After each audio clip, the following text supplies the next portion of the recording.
Many young men are under the impression that manhood is elevating themselves with their mouths void of anything behind it. And you couldn't be more wrong. They confuse the idea of peacocking, which is, I believe, is quite a masculine trait. People think that if you're truly secure, you don't want a nice car, you don't want a fancy watch. I disagree. I think since the beginning of human time, men have always peacocked. We've always shown our value with material things. It doesn't matter if we went to war and killed the enemy and took a feather from the enemy and put it in our hat. Doesn't matter if we chopped our enemy's heads off. Doesn't matter if we took a piece of gold and wore it around our neck that we stole from some village we raided. We've always been peacocking to a degree. We've always been showing the world that we're valuable and that we're successful and that we've done something important. And peacocking is very important. But men have got this confused and they think they can just use their mouths to elevate themselves without any genuine substance behind it.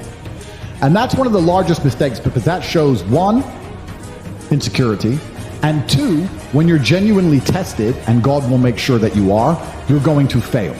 So it's very important you're not the kind of person who thinks, I understand I need to elevate myself as a man. I understand I need to be high status. I understand I need to be respected. I'm going to do that with a big mouth and no genuine capability to back that up. That's one of the biggest mistakes. In fact, it's extremely feminine. So it's very important you're not just somebody with a big mouth. You have to have some genuine things to back it up. And I feel like a lot of you didn't have a present father or a strong father figure to emulate. So you have no frame of reference for masculinity. So you see these idiots with a big mouth online. You think having a big mouth is going to be enough.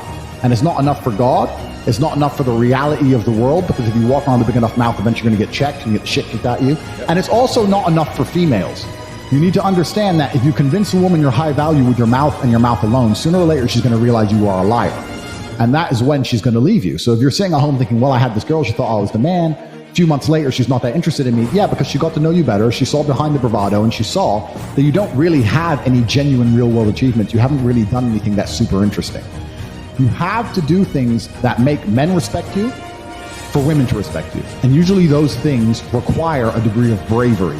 Men have always been respected for our bravery. We did the brave thing. And it is the brave thing on the other side of fear, which is going to build your character and build your internal self-belief. But it's also going to build a magic inside of you that a woman can see when she looks inside of your eyes. It's also going to build a magic inside of you that people can see when they look in your eyes. When people look in my eyes, they know I've been brave and they know I'll be brave again.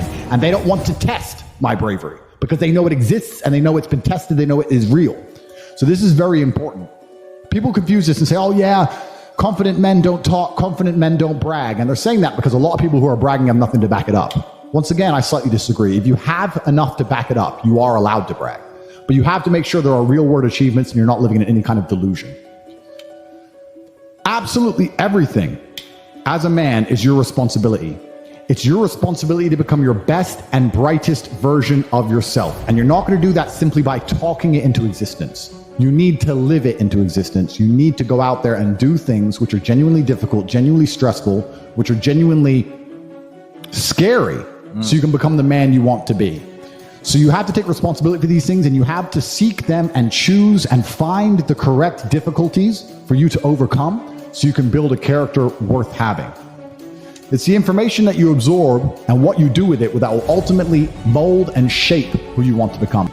Besides your loud mouth, what do you have that make people know you're truly a man? What do you have? I can name some things, right? People walk in my house, they can see, okay, I'm financially successful. They look at my body, they know I'm motivated, disciplined, I'm extremely strong. They look at my world title belts, they know I can fight. They look at the woman on my arm, they know that I am worthy of respect because she treats me with absolute respect. They look at my network, they see that men treat me with absolute respect. I don't have to open my mouth and people can instantly look at me and go, okay, he has X, Y, and Z. If you couldn't talk, you put on a t-shirt, you put on some jeans, and you can't talk, and you're walking around the world. When people look at you, why do they see you as a high-value man? Do you have anything you project? Do you project true bravery? Do you project true confidence?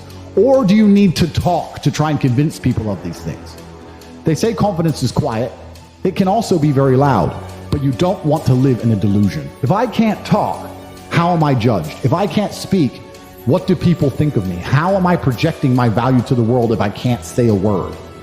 How to become the best versions of yourself. Because manhood is exceptionally hard and life is hard, but how you shape yourself will determine how hard it is for you and how miserable it will be. I've said this many times in many different iterations on different podcasts, but I want to repeat it again. As a man, there is no easy life. If you're looking for an easy life, you should have been a girl. You made a mistake. Yep. Your life is not about being easy. Your life is not about being happy. Your life is always going to be difficult. All of the pain you feel, all of the sadness you feel, you're supposed to feel as a man, and you have two effective binary choices. You either go through the suffering and go through the trauma and go through the hardship it takes to be a man of value, or you suffer eternity as a nobody. And being invisible, I would argue, is almost worse. You can have a very stress-free life if you work in Starbucks. You don't care about the Starbucks once you clock off. You're not at work at the time. You go home, you play video games, and you exist until you die. That's stress-free, but you have to suffer being a nobody. Alternatively, you can go out there into the world, try and implement your mark on the world, work hard, try to get rich, more money, more problems. You can try and start a business, the stress of that. You can lose your girlfriend because all you're doing is working. This is a new level of stress, a new level of trauma, but at least you'll be a somebody at the end of it. There's two ways to suffer. You either suffer to become a somebody, or you suffer as a perpetual and forever nobody. What did Napoleon say? He said, glory is fleeting, but obscurity is forever. Absolutely. Glory is fleeting, but obscurity is forever. And when he says fleeting, that's a really good point, because everything in life is rented, especially your glory as a man. When you have a good body, it is not a good body as complete. It's not finished. You haven't completed the task. You have rented that good physical condition. You must train every day to retain it. Everything is rented. Your body, you don't just get a good body and you're done. You still have to go to the gym every day to maintain that good body. You don't just get a hot girl and it's done. You still have to work hard for her to always love you and respect you. You don't just start a business and now you're rich. No, you have to start a business and work on that business every day. If you take your eye off the business, it will fail. Everything in life is rented. So when he says glory is fleeting, he's also absolutely not correct, because glory is fleeting and you have to constantly and endlessly work for it and make sure that you never stop. Otherwise, it will be taken from you. But obscurity is forever. If you never make a mark on the world, then you effectively never existed. Yeah. And when you're gone, nobody will care. The reason our Father is discussed at length is because of who me and Tristan are. And the reason we will be discussed forever is because of who our sons will become. And that's very important, because you have a duty to your ancestors and you have a duty to God. So you must make a choice. And this is genuine choice to you people at home. Do you want to live in obscurity forever and be invisible and not matter and have an easier life? I would argue that it's not easier, because in your heart and in your soul, you're going to feel guilty knowing you could have been something you're not, and you have a duty to your ancestors and to God to be the best version of yourself. Or do you want to try your absolute best and struggle and suffer every day of your life, paying the rent for all of the amazing things around you? We pay endless rent. We pay rent for our bodies. We pay rent for our relationships. We pay rent to keep our kids. We pay rent to keep our business. We pay rent to keep our freedom. Every single day is work to pay the rent. It's absolutely never ending, and you have to make that choice. So if you have a pen and paper in front of you, you need to decide. Do you want to be invisible with a lower rent bill, or do you want to be important and work hard and suffer to make sure that the rent is paid? It's a choice you must make, and it's binary, and you must be extremely dedicated to where we can always get it done.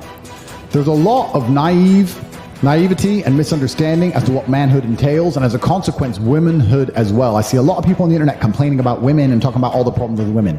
The two genders work in parallel. We're designed to work as a perfect unison. Femininity, and true masculinity go hand in hand, and they work perfectly when both genders understand their roles and fall into them completely.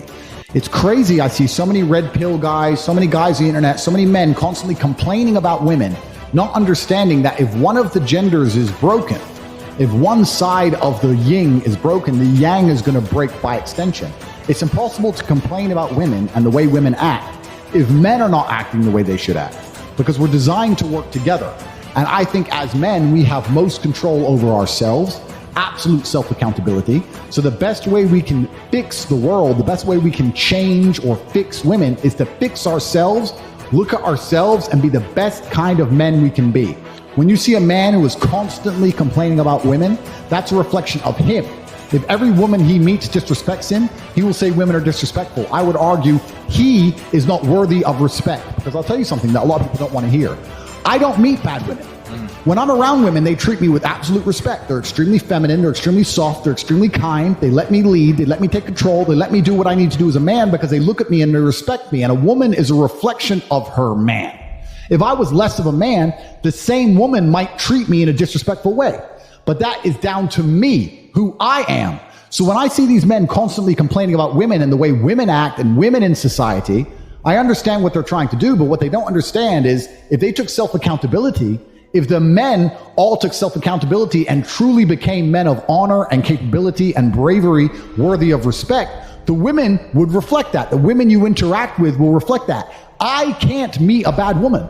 When's the last time you or I met a woman who talked to us rudely in front of other people, or refused to make us a coffee if we asked, or disrespected us? Ever. Different people don't understand. Women are a mirror. If you're running into a bunch of rude, ungrateful women, that's God telling you that you need to be a better man. I guarantee some of the women who have treated you terribly, who have disrespected you and wouldn't obey you and wouldn't listen to you and didn't want to be nice to you and didn't want to be soft or feminine or kind or gentle with you, would treat me and my brother like gods. The same woman, because of who we are. So it's very hypocritical, and it's extremely naive, and it's extremely asinine to sit and complain endlessly about womanhood without understanding that it's actually manhood that leads. And genuine men who genuinely stand up and have absolute capability will never encounter negative or bad, disloyal woman. We don't have women, no woman cheats on us, no woman goes behind our back, no woman sells us out, no, nothing, because of who we are as men. So once you build yourself, womanhood is fixed by default within your world. The women you're going to meet in your world and your reality are going to act perfectly for you because you're worth it and you deserve it. If you're walking up saying, oh, women don't act right, I hate women, women do this, women are sluts, that's because you are not the man you need to become. If you become the right man, I guarantee you that's absolutely not true, because the women out there who are genuinely low body count, beautiful, soft, kind, feminine, looking for a proper relationship with a man, want to get married, want to have children, they have so much choice. Why would they choose you when they can choose one of us?